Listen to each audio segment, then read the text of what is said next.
All right, we'll get started with Matt Olson of the Braves. We have microphones on both sides. Just raise your hand, we'll get you a mic. First question for Matt. Start with Mark on the right side, second row. Matt, yesterday you were saying how the adrenaline's going to be flowing and everything. Doesn't even feel like you made a cross-country flight after playing a doubleheader today? No, it's good. There's enough adrenaline, caffeine to make up for that.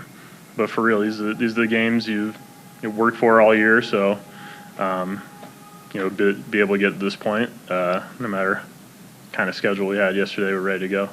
How strange was that playing those 2 games, having a celebration like a normal celebration, and then realizing, okay, now we got to play in less than 24 hours? Yeah, I wouldn't say it was the full clinching celebration, because we were conscious of what we had to do today, and we had to get on the plane pretty quickly. So it was a crazy day for sure, but anytime you get the chance to pop some bottles, take a moment to celebrate what you accomplished throughout the year, getting into the playoffs, never gets old. Justin, up in the front on the right. Matt, obviously you've seen Smith-Shawver a fair amount since he came up. What are the traits that kind of make him built for this moment and just, kind of level him for success here? Well, I think he's a pretty level-headed guy, calm demeanor. You turn on the TV, you see his stuff, it stands out. He's hasn't had a ton of opportunity with us this year, but that's another guy that we feel confident getting on the mound, and we're ready to roll behind him. With the back on the left. Hey, Matt. Yesterday, Mike Schultz mentioned that he's a very different team that you guys will be facing since the last time you played. Just how different do you see this Padres team since mid-July? I think they added a couple arms. Some guys that we've seen around before, but I think the main components are there. The team we face in July series here. It's a really good team. There's no doubt what they did this year is no fluke by any means. They got a very solid roster, and we're looking forward to the competition. Zach, down in the front on the right. You mentioned AJ, just 21, making his second start of the year. Do you say, listen, man, just do your thing, take a deep breath. We, the offense, we got you. We'll do our thing. For sure. It's always the best advice you can give a younger guy. This isn't. He's had plenty of starts. He knows what he needs to do to stay within himself. I talked about the stuff. It's not like he needs to go out there and throw harder or try to make breaking ball nasty or anything. It's already there. So for him, it's just dialing it back, making sure to get some breaths in and go out there and tack like you normally would. Gabe on the left side. Whatever happens tonight, just could you share the team's confidence level in having Max going tomorrow, and just what you've thought of how he's looked these last couple outings? I mean, Max is as consistent as it gets. I always talk about his ability to adjust based off hitters.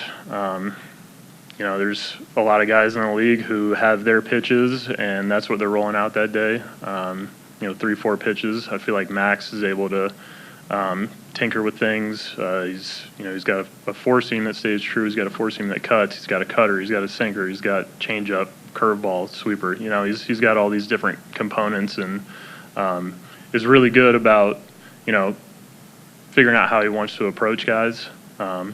So you could see him one time, and he'll be a completely different pitcher the next time and try to attack you a different way. And I think that's a testament to his preparation, obviously knowing what he wants to do, having a game plan. And between the catchers and Sal and Cranny, they put together a good game plan. Mark? You guys overcame a lot all year. Do you embrace the underdog role right now? Yeah. I think when people don't think you can do something, that drives you. And we don't listen to, we don't go seek out the chatter, but sometimes you hear some stuff, and that can absolutely drive you. Jeff, down here on the left side. So logistics. What time did you get into San Diego? What time did you go to your hotel, and how did you feel when you finally lied down? Well, the answer to the last one was tired, but I think we got in about midnight. Just trying to get on schedule as quickly as possible. 3-hour difference almost kind of helped us a little bit to be traveling late, so you stay up and try to get on that schedule. But it is what it is. It's time to go. Justin? Obviously, Matt, it hurts to not have Chris Sale, but just because of everything you have been through and what you've talked about all year, do you feel like this team's pretty uniquely prepared for any situation like that? Yeah, we've had a few scenarios where you just got to roll with the punches. Incredible year that Sale had during the regular season.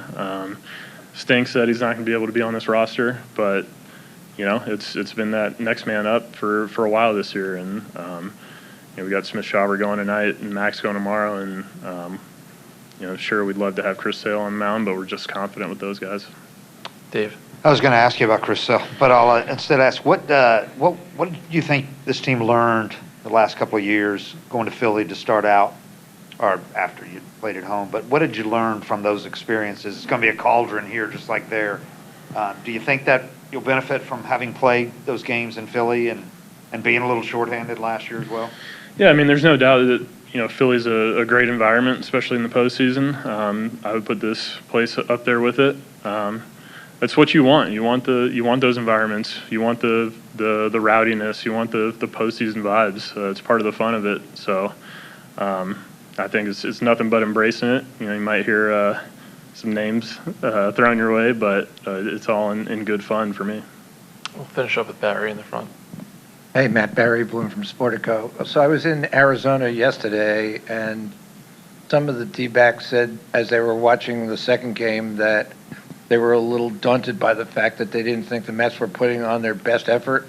It was kind of an odd situation there where they'd clinched, you had to win.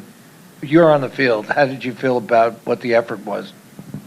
Of the Mets? Yeah. I think they were trying to win the baseball game.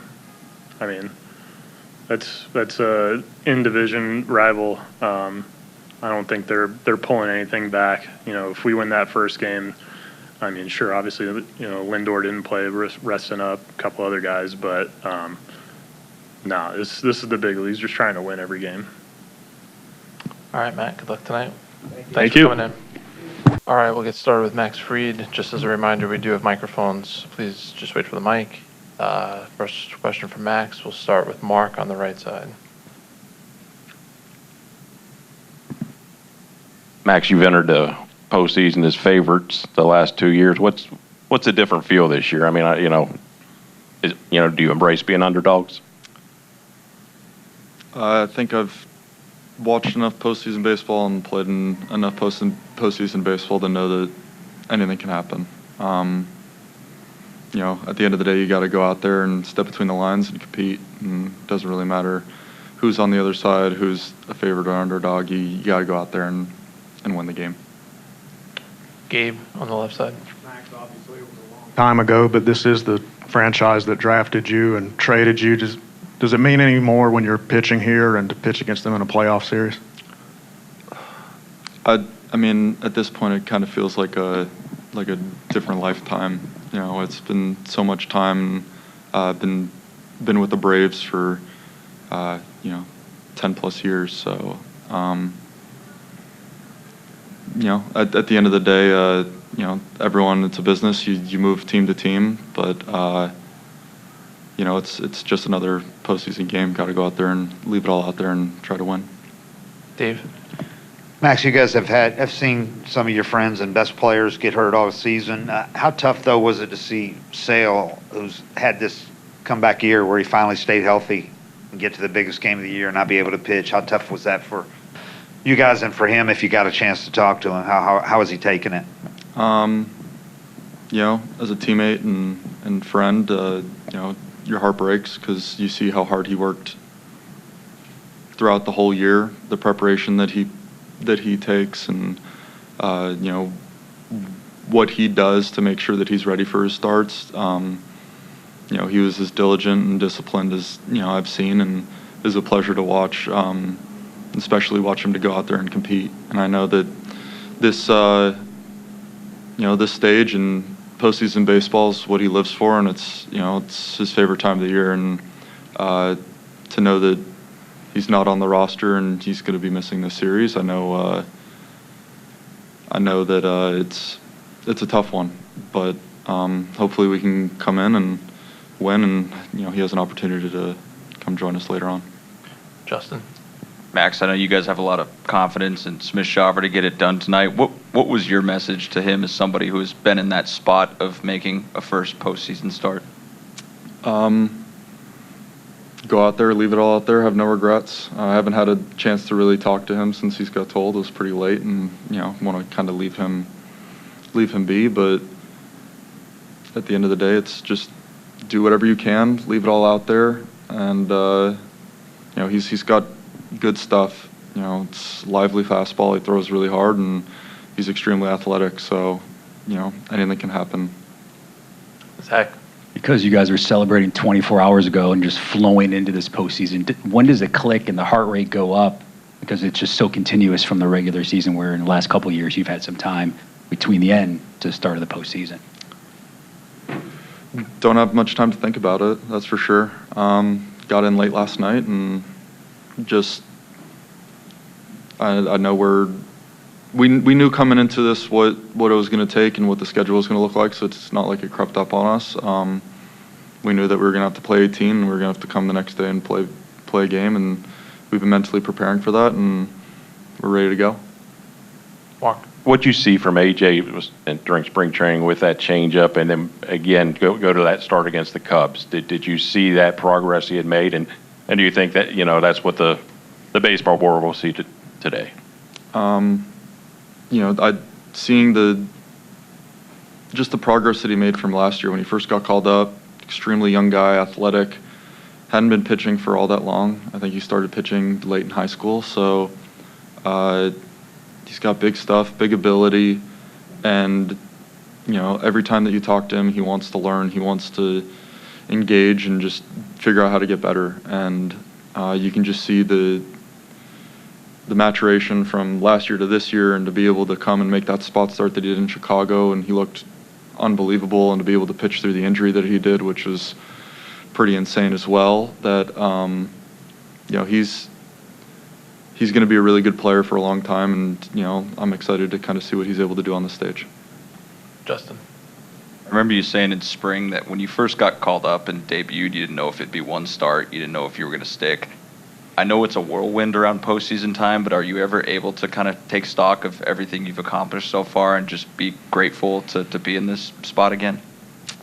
I think being able to look back on it, I had not necessarily, but I think you're always grateful, and you're always you don't want to take it for granted that making the playoffs and having the opportunity to play playoff baseball is extremely hard to do, and any chance that you have to do it, you got to make the most of it and do whatever you can to, be out there and go to battle with your guys. Go to Barry in the second row. Hey, Max, if you have your choice, when you get into the offseason here, would you rather stay with Atlanta, or what do you want to do? I haven't even thought about that. I've got a game to pitch tomorrow. As far as off-season and all of that kind of stuff, that's the furthest thing from my mind right now. Any last ones for Max? All right, Max. We'll see you tomorrow. Thanks for Awesome. coming in. Thanks, guys. Okay, we'll get started with Braves manager Brian Snitker. First question we have from Mark on the right. We saw AJ last week, like in the hallway, waiting for the players to come out. Like, do you think at any point last week, like he was talking to Schwellenbach and probably Bobby Witt and those guys, do you think at any point in time he knew he was going to start? I don't think he knew until this morning when I called him. I know he didn't. It might have been a shock when we put him on the plane with us. Justin in the front on the right. Snit, how did he take that news, and just what's your message? AJ? Yeah. I had two calls because we were meeting after the first time, because he and Bryce, I called them both originally just to let them know they were on. And then I called AJ back that he was going to, because I told him I didn't know what we were going to do. If we're going to have an opener, if he was going to start it, what route we're going to go. And then I called him back, and he was excited. He said, "I'm ready." So he's been through it. He's pitched in playoff game before, and so hope he has fun with it. And how'd you, him and Bryce are so different just with the repertoire. How did you choose between the two of them? He's been throwing pretty well. It's just kind of stuff. He's got stuff, and not that Bryce doesn't, but it was just, I don't know, we just all kind of a consensus that we wanted to give it to him. Dave?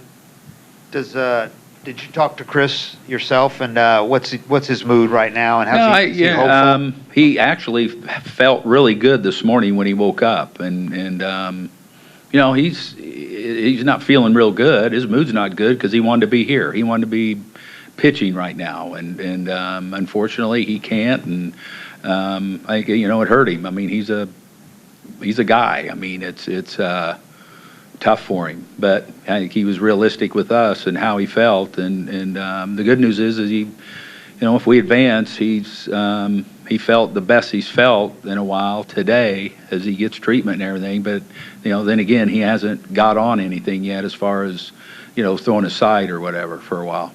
And does Elder give you a kind of a safety net of just innings, being stretched out? I mean, there's no doubt that these bullpen guys have been rode hard and for the last week, and it's just another guy with some length if we need to.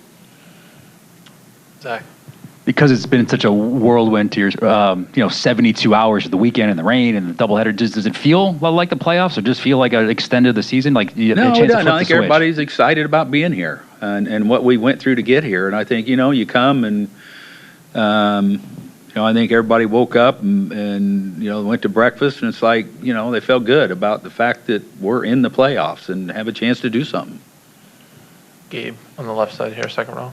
Snit, whatever happens tonight, just how reassuring is it to have Max going tomorrow, especially after how he looked that last time out? No, it's big knowing that we have Max in either a elimination game or a game where we can clinch. So coming off a great start in a big game, obviously, and so it's good to have a guy with Max's experience in the postseason to lean on tomorrow.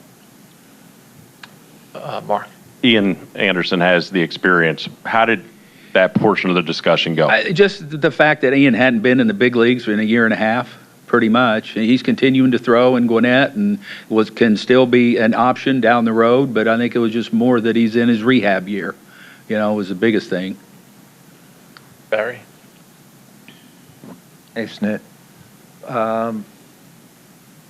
For those of us who haven't followed you all year long, what kind of year has it been? It's been an anomaly for the Braves. How'd you guys It's been a weather tough it? year. We've experienced a lot of things that we didn't think we would. And 7 months ago when we got to Florida, and it's been challenging, as every year is. I mean, and it's challenging. Everybody that's in the postseason right now has went through something and a lot of things over the course of the year to get here. Nobody's immune to it, and you just have to deal with it. And I think I'm proud of our guys, how they've dealt with all the different situations that we've had, and proud of the guys that we've brought in that have helped us to get here to this point. Is it, in your mind's eye, strange that you guys won the World Series only a few years ago? No, I mean, I think that's what we feel like can happen right now. I mean, I tell them every year, the number one goal is to win the division, to get in the playoffs. And if you can't win the division, then get in somehow, because you never know what might happen until you get in. I mean, it could be a play, a hit, anything like that maybe turns the series around. So we're excited to, get this thing rolling. Any last ones for Snit? Justin, go ahead. Third row on the right. Hey, Snit. I know, there may not be anything to this, but does it give you guys any confidence knowing that the last two teams to represent the National League in the World Series came out of the wild card round?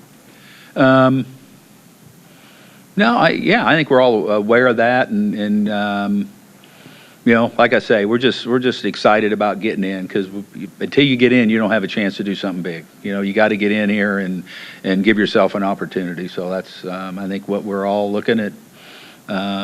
We're coming off a big win yesterday to get here, and so I think these guys are excited about getting started.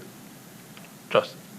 If felt like you guys had that target on your back the last couple of years because of how the regular seasons went. How different of a dynamic is it to maybe be the underdog or just, you know? We're definitely underdog, I think. Read something that,